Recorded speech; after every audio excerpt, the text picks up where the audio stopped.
Tolkien. Eu só quero dizer o seguinte, pelo menos quando a gente... Vamos pegar aqui um paralelo interessante com o sistema bancário, tá? O sistema bancário passou um processo de automação no mundo inteiro, tá? No mundo inteiro. Então, no mundo inteiro houve a substituição, né, do atendimento presencial por um atendimento digital. Qual foi o problema do Brasil? Porque a gente ainda tem um número infindável de pessoas que não tem conta corrente no Brasil, não tem conta. Por quê? Porque a gente estruturou uma estrutura bancária extremamente burocrática. Para você abrir uma conta no Brasil, você tem uma burocracia absurda, né? Absurda. E ela é analógica. Essa abertura de conta ela é analógica, ela não é uma abertura digital. Se você for pegar os outros países na Ásia, por exemplo, até mesmo você pega a Índia você vai ver praticamente todo cidadão tem uma conta corrente, né? Então, o que a gente precisa entender? Esse processo de uma democratização, aquilo que Vânia falou lá no início, para você falar em democracia, tem que ter inclusão. Se você não criar ferramentas para todas as classes tenham acesso, se para isso você vai instalar terminais para a pessoa, do mesmo jeito que você tem lá o terminal de 24 horas para a pessoa votar, para acessar o banco, tá certo? Se você vai criar aí ilhas de votação, como por exemplo, tem um país na América Latina, esqueci qual é, que está fazendo isso, ele cria ilhas digitais para você ter acesso.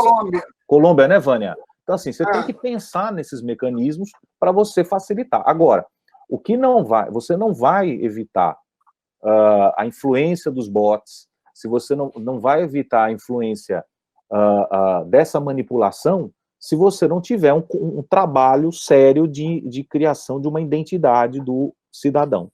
Se ele não tiver essa identidade do cidadão, a gente vai sempre estar à mercê dessas manipulações. E para finalizar, eu só queria falar aqui, para passar para a Evelyn, a questão da Estônia, é importante a gente fazer essa leitura, além do que a professora Vânia falou corretamente, de que toda, vamos dizer assim, inovação, ela tem um momento de êxtase, e depois ela diminui um pouco, mas também tem uma outra questão, que eu quis trazer esse dado, para tirar um mito um pouco, de que a democracia digital é a panaceia para a solução de uma democracia qualitativa, tá certo?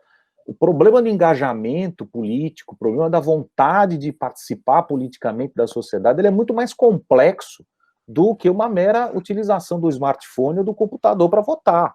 Então a gente tem que entender que a educação cidadã, ela não é resolvida. Mas por isso, Marcelo, que eu inclusive coloquei que hoje o que se tem, né, no debate público, uma preocupação muito maior com aspectos, né, tecnológicos do que as questões de fundo. Isso, exatamente. Do debate político. Exatamente. E a gente chega aí nesses tantos seminários, quando se fala de democracia digital e tal, o povo é muito mais focado nas ferramentas do que necessariamente nas questões de fundo. E o europeu já sacou isso muito bem. Na Espanha, em muitos daqueles seminários que nós participamos, você vê que uma das críticas mais acentuadas que aqueles professores faziam era exatamente a preocupação tecnológica ganhando uma primazia absurda. Por exemplo, no nosso caso, né, que é o caso de advogados, eleitorais, cientistas políticos, marketing, né, os players da política, das eleições, o pessoal até brincou, chama então os técnicos e a gente sai do debate, porque se é um debate só técnico, só dos instrumentos, das ferramentas, a gente não precisava estar aqui para discutir a política, né?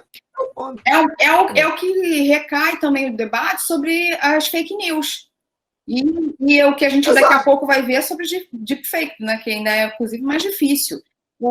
Exatamente. A gente tem que ter um cuidado enorme de tirar esse tecnicismo, né, acentuado do debate, porque o debate é um debate político, é um debate no nosso, né, espectro até jurídico, né, pela questão ali dos combates às ilegalidades, né? Porque, assim, quando a gente fala em combate às fake news, a gente... Antes de você falar, tá me ouvindo? Tô. Tá, né?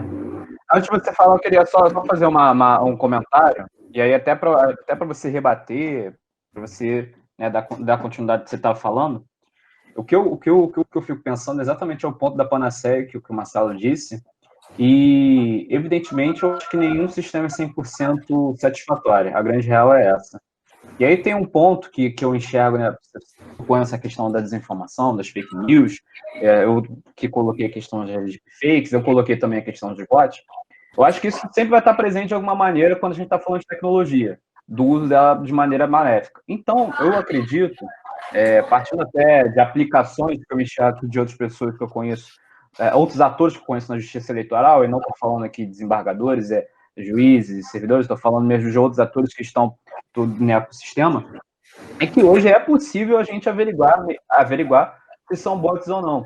Então, esse é um ponto que eu até coloco para você, que, de alguma maneira, ainda que a gente tenha um devido cuidado quanto a esses sistemas, essas aplicações, essas instrumentalizações da democracia digital, eu acho que a gente também tem a capacidade, e aí também, talvez, posteriormente, uma possível regulação dessas questões. E aí eu queria que você respondesse aquilo que a gente estava conversando, que você também estava falando com a Vânia.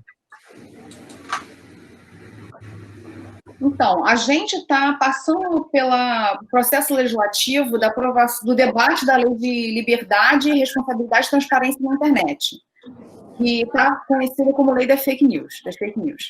E a gente está num processo extremamente... Pode comentar, hein? Diversas entidades que tratam especificamente desse tema, eles têm pontuado com o Senado que, por exemplo, em questões de 1 ou 2 semanas se apresentou o projeto e já se colocou em votação. Quando, por exemplo, o Marco Civil da Internet levou 5 anos nesse debate. Não existe, tenho falado isso diversas vezes, não existe uma solução fácil para isso, não vai ter um conceito que vai abranger o que é desinformação, todos os aspectos, quais são todos os instrumentos que um robô pode ser combatido, quais são todos os instrumentos em que pode se verificar uma atuação ou não de um robô. Da mesma forma como a deepfake, ela cada vez mais se aperfeiçoa. A gente não tem como engessar esses conceitos e soluções. Inclusive, uma das grandes críticas que se faz a essa lei das fake news é prever sanções ou atuação administrativa de determinadas instrumentos tecnológicos, como os aplicativos, descrevendo a exata atuação de determinados aplicativos. Quando se coloca restrição a encaminhamento, a quantidade de pessoas num grupo se espelha única e exclusivamente no atual aplicativo que existe, sem se levar em conta que a tecnologia evolui a passos velozes, e amanhã a gente pode ter um outro aplicativo que não vai se adequar a essa legislação. Eu acho que não é uma tarefa única e exclusivamente da lei, não é uma tarefa única e exclusivamente do Poder Judiciário, seja o TSE, seja o STF, STJ e os tribunais locais, comuns, e eu acho que passa também por um debate que a Vânia já estava falando, a gente debate um instrumento tecnológico, mas não dá um passo anterior, educação digital. A gente não dá um passo anterior. Se a gente fala em manipulação da opinião, a gente não tem debate sobre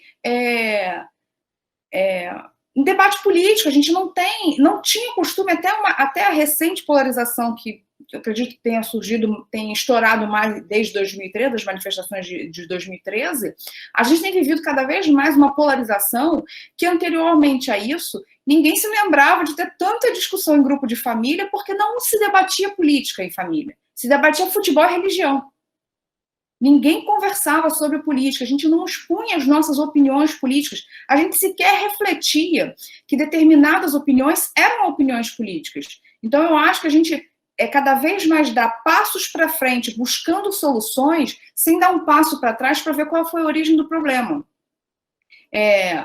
O debate de base da formação política, eu acho que também nos falta algumas vezes, porque a gente dá um passo largo para discutir novas teses, novas teorias, novos instrumentos tecnológicos, mas às vezes a gente se esquece de que a gente pode pensar em instrumentos, bases, novos direitos previstos na Constituição, mas a gente não tem uma educação acessível, a gente não tem uma formação política da nossa base. nossa sociedade não está preparada para ter o voto eletrônico, ainda que não seja obrigatório, como o Marcelo já apontou, como lá na Estônia. Porque a gente não tem nenhum acesso à internet viável, ainda que se tivesse acesso, a gente não tem um debate da população sobre a importância do direito ao voto. A gente tem o que eu acho, enorme da população. Eu até defendi isso na minha tese de doutorado, né, Vânia? A Vânia foi minha orientadora. Eu acho assim, se você me perguntasse qual seria uma alternativa para a gente tentar começar um processo de democracia digital no Brasil, eu responderia a você de uma maneira muito clara. E até está isso até no nosso relatório, né, Evelyn e Vânia, que a Bradep produziu apresentando sugestões para o TSE de um olhar para o futuro. Isso é importante dizer. A gente está defendendo aqui o começo de uma discussão gradativa, né, cuidadosa para você instalar a democracia digital no Brasil. O que eu defenderia? Eu acho que você tem que defender, um princípio, uma regra basilar. Eu não substituo o voto presencial. Isso não pode acontecer, em hipótese alguma. Nem que a gente tenha 100% de internet, 100% de todo mundo acessando, o cidadão tem o direito de votar presencialmente. Por quê? Porque é uma festa democrática, o direito de interação, de participar, de viver a sociedade, a sua vida urbana. Então, acho que isso está na Europa. A Europa, no Conselho de Ministros, deixou muito claro isso. Ela é alternativa, é mais uma ferramenta. Do mesmo jeito que a gente tem nos Estados Unidos. Nos Estados Unidos, você pode votar presencial e pode votar por correspondência. Eu posso mandar pela carta. Né? É uma faculdade do eleitor americano. Então, o que eu defendo aqui, eu acho que é o mais correto, até seguindo o olhar de quem já tem essa experiência lá fora, é a alternativa. Mas eu iria mais ainda. Eu acho que a forma tem que ser gradual, começando pelo ambiente das cidades. Eu não faria deliberações, inicialmente, em âmbito estadual e em âmbito nacional. E por que eu digo isso? Porque para você colocar a quebra da democracia representativa em âmbito estadual e âmbito nacional, você vai estar lidando com temas que às vezes são muito abstratos, são muito globais, que não afetam o cotidiano, o dia a dia do cidadão. É mais fácil ele deliberar, ou seja, ele começar a ter uma educação cidadã no ambiente da sua cidade, do que você começar a discutir aspectos muito mais complexos. Por exemplo, eu vou discutir, por exemplo, normatizar fake news. Vamos pegar uma situação. É extremamente complexo. Então, assim, eu, por exemplo, eu teria muita dificuldade, embora a Bradep também montou um grupo de trabalho também para falar sobre os PLs, né, junto com o pessoal do Instituto Liberdade Digital, a gente também está discutindo sobre isso, mas é um tema complexo, extremamente difícil. Então, eu começaria assim, utilizando, por exemplo, maximiza o referendo local, maximiza o plebiscito local, começa a criar ferramentas de iniciativa popular, como a gente já tem, a Evelyn já falou muito bem sobre isso, utilizando a democracia digital no ambiente local, ou seja, vamos estudar orçamento local, vamos estudar, eu quero construir, eu prefiro estudar aquilo que a gente falava do orçamento participativo, vamos jogar para o ambiente digital também. Eu acho que aí é uma porta de entrada muito mais segura do que você já ir começando já aquelas discussões muito mais complexas, que aí você mexeria com uma construção muito sólida da democracia representativa, né? Inclusive de formação, porque, por exemplo, como você já citou, o referendo e o plebiscito são instrumentos que os governantes já podem lançar mão nesse exato momento, e sequer são utilizados com frequência. Eu ouso dizer que o que eu me lembro pela última vez foi sobre o Estatuto do Desarmamento. Eu não tenho memória de outro. Nós tivemos 4 experiências de 88 para cá. Eu acho que eu só votei no desarmamento. Seu microfone está desligado, Vânia.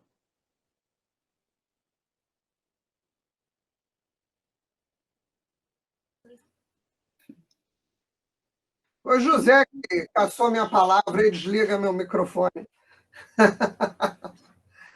Mas a questão, por exemplo, da democracia participativa no Brasil é uma coisa muito séria. Nesses mais de 30 anos da Constituição, você tem esses instrumentos que não são utilizados.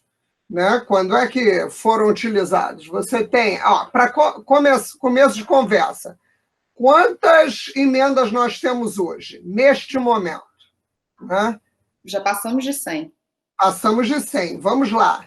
quando é que nessas quase 100 emendas, em mais de 30 anos de Constituição, deu-se a oportunidade para o cidadão ser ouvido acerca destas emendas constitucionais? No máximo, uma audiência pública na comissão. Nós só tivemos, Sônia, nós só tivemos aquele que definiu do plebiscito né, da república ou monarquia, né, parlamentarismo. Foi a única. Sim, mas aquele já tinha que estava previsto na Constituição. No ato das disposições constitucionais transitórias, em 1993. Né? Depois daquele, tivemos, em 2005, o referendo das armas. Teve até um debate público, né, pujante. E o que mais? Nada. Em mais de 30 anos e em mais de 100 emendas que modificaram pontos essenciais do legislador ordinário. Questão da Previdência, por exemplo, é um escândalo. Orçamento e políticas sociais. Não é? É um escândalo. Né? Então, que agora teve que ser revisto para poder conceder benefícios para a população que está... Exatamente. ...pela pandemia. Então, como é que a gente pode falar em grandes saltos, em grandes gaps qualitativos, se o básico, né, que são ali aqueles instrumentos que o próprio recall não foi nem acolhido, né, embora tenha tido um projeto na época do voto destituinte. Naquela época, eu até trabalhava com um deputado, Evelyn, que fez a proposição do voto destituinte. Então, você vê, já apartaram aquilo ali porque não era do interesse. Né? A Assembleia é uma Assembleia de vencedores. Né? Os políticos, eles escrevem a sua própria lei. Então, não iam permitir um dispositivo que os prejudicasse de forma tão violenta. Então, nós ficamos com a iniciativa popular, plebiscito, referendo. Nós já vimos aqui. Né? O básico não é cumprido. Tu imagina o resto. E para coisas pequenas, eu me lembro que eu fiz um estudo sobre uma audiência pública para a extensão do metrô, da linha 4 do metrô, aqui no Rio de Janeiro. Durante a audiência pública, a manifestação de todos os cidadãos presentes e dos representantes das associações de moradores foram contrários ao gasto de dinheiro público para extensão, para fazer o trecho da obra que estava sendo debatido. Né? E mesmo assim, a população, mesmo assim o poder público implementou. Ou depois a gente descobriu por que seguiu contra a vontade popular, porque acabou tendo desvio de verba e acabaram sendo presos os governantes. Mas naquele momento em que o poder público se colocou à disposição de ouvir a população, a vontade popular era contra aquele gasto de verba pública. E mesmo assim a vontade não foi seguida. Porque qual foi eu já fui eleito, eu posso tomar essa decisão.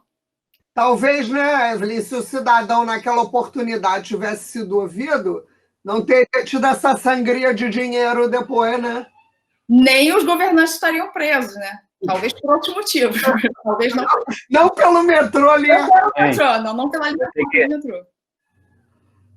Só vou ter que fazer um papel aqui de mediador chato, porque a gente já ultrapassou da nossa hora, muito embora... Como eu tinha dito no início do papo, vocês são um horizonte, um norte, um basilar. São pessoas basilares para mim. Vocês perceberam, quem está nos ouvindo, quem verá a nossa palestra, você viu que o papo é quente, o papo é cheio, tem muita coisa para se falar e a gente daria aqui para ficar todos os dias. Para vocês verem, só para quem... Pode fazer um seminário o dia inteiro. Quem também não está vendo, está no horário do almoço, o pessoal quer continuar falando. É aquilo, né? A gente gosta muito do que faz. O gordinho tá com fome aqui. Mas, gente, eu só quero deixar registrado. Não, eu não tô com fome, não. Eu nem tô com fome. Eu só tô... A Vânia tá com fome. Eu nem tô com fome. Mas é só mesmo uma questão operacional aqui. Eu queria agradecer a todos vocês. Eu queria só que no final, antes de eu também fazer minha palavra aqui também final, que cada um de vocês fizesse uma consideração de 2 minutos para tanto daquilo que foi falado, agradecimentos, e também falar um pouco dos projetos aí, até porque todo mundo aqui é da Abradep, então eu acho que, de alguma maneira, tem trabalhos conjuntos aí, sobretudo para aprimorar a justiça eleitoral. E aí, Evelyn, já que você está ligado, Evelyn você quiser começar, já falar aí, considerações de 2 minutinhos, só para a gente fechar aí nosso encontro. Tá, queria agradecer mais uma vez o convite e a participação com esses meus queridos amigos, Vânia e Marcelo, e a gente poderia ficar aqui mais um dia terminado de dia inteiro debatendo esse ponto, da importância da e-democracia, mas que seja pensado também não só os instrumentos, mas com o debate político que deve anteceder. É a formação política do cidadão para ele se enxergar como corpo participativo das decisões que devem ser tomadas. Porque eu já ouvi muitos dizer assim, não, já votei, já fiz o meu papel, agora o representante, o governante, o parlamentar, que decida o futuro do país. E a gente vê que depois gera uma insatisfação tremenda, quando a gente vê, na realidade prática, que a vontade popular não é que está sendo obedecida nas decisões da implementação de políticas públicas ou na aprovação de legislação. Então, eu acho que eu tenho repetido isso, inclusive, que a gente tem que debater mais sobre, fazer um chamamento para a formação política, para o debate político, até mesmo para evitar com que, por exemplo, as fake news consigam manipular opiniões, para que as pessoas consigam perceber a construção das narrativas que direcionam para um sentido de para a tomada de uma decisão que não necessariamente é a mais benéfica para a população. Então, eu acho que cada vez mais a gente tem que ampliar o debate e a Abradep cumpre esse papel de participar das audiências públicas, chamar a população, construir grupos de trabalho com seus membros e levar esses debates ao conhecimento da população em geral. E aí, mais uma vez, obrigada. Obrigado, Távio. Obrigado mesmo. Muito obrigado. Vânia, fala aí pra gente.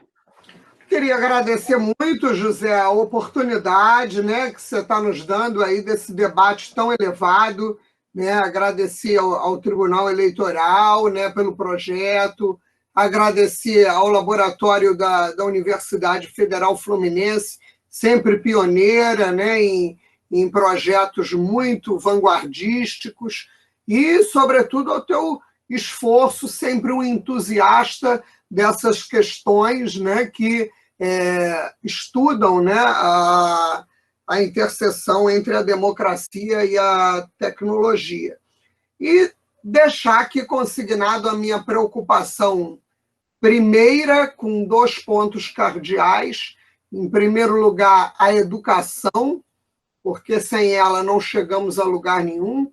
A educação é um portal que nos leva, né, a ganhos em todas as modalidades possíveis, né, do enfoque, do debate da matéria.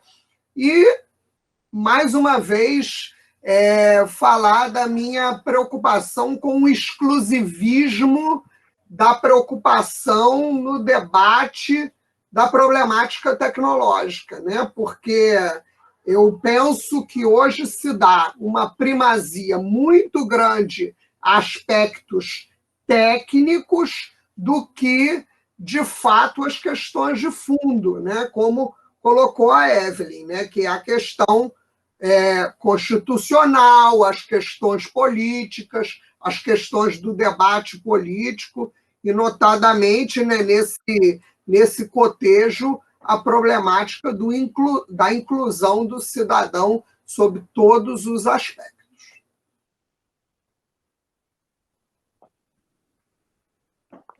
Marcelo. Bom, gente, eu queria agradecer. Para mim, estou muito feliz de estar aqui com a Evelyn, muito feliz também de estar mais uma vez com Vânia, dizer da minha enorme satisfação de debater com elas, pessoas que eu admiro muito. Te agradecer, Zé, pela oportunidade, né? Você tem sido um cara extremamente aí inovador, criativo, né? Às vezes fica aperreando a gente, né? Pedindo para participar, etc., não sei o que é muito bom, isso a gente estimula demais, isso vale a pena, eu gosto. Agradecer muito o Tribunal Regional Eleitoral do Rio de Janeiro, que é parceiro enorme aí de muitos projetos que a gente tem trabalhado juntos, né, Evelyn e Vânia, inclusive não só com a UERJ, que Vânia faz parte, mas também com a própria Abradep também. Nós vamos fazer agora eventos, agora no dia 10 agora, de junho, né, com o TRE do Rio. Convidar também vocês para conhecer um pouco mais também a Academia Brasileira de Direito Eleitoral e Político, né? A gente tem trabalhado muito aí no sentido de ter um debate qualitativo, construtivo para a melhoria da democracia no Brasil, né? Não só apresentamos aí recentemente o relatório, como a Evelyn disse, sugestões para a gente, como realizar as eleições esse ano aqui, mas também montamos um grupo de trabalho para falar do PL das fake news, discutir um pouco sobre isso, e eu queria fechar só um sentimento. O primeiro sentimento é o seguinte, de que a agenda da democracia digital no Brasil é uma agenda presente. Nós precisamos começar a enfrentar essa discussão da implantação da democracia digital. Repetindo, conscientes de que nós temos que entendê-la como sendo um mecanismo alternativo e não substitutivo de uma realidade participativa. E aí, deixando claro, até depois de ouvir muito o que a Vânia falou e também a Evelyn, que nós temos muitos desafios. O primeiro desafio é um desafio tecnológico, mas eu reputo, na minha concepção, talvez o mais simples de todos eles, o desafio tecnológico. Mas nós temos desafios logísticos, também muito sérios para enfrentar, muito difícil. O desafio social, né, o desafio social, extremamente complicado, o desafio social. Nós temos também o desafio político e, por fim, um desafio que a gente também, eu entendo que talvez seja o mais complicado para a gente enfrentar, que é o desafio educacional ou de formação do cidadão digital. Então, eu acho que aí a gente sai com muita coisa para fazer, muito dever de casa para ter que construir, e uma política pública necessária, transformadora, para a gente poder falar, sim, de uma democracia digital nos próximos anos. Muito obrigado aí à Universidade Federal Fluminense, ao TRE, agradecer demais vocês pela oportunidade. Um grande abraço a todos aí. Show. Gente, hoje estivemos com o Marcelo, com a Vânia, com a Evelyn. Eu agradeço imensamente a vocês. Foi um ótimo debate. Por favor, antes de eu terminar de gravar, quer dizer, eu vou terminar de gravar, mas fiquem para a gente tirar o nosso print.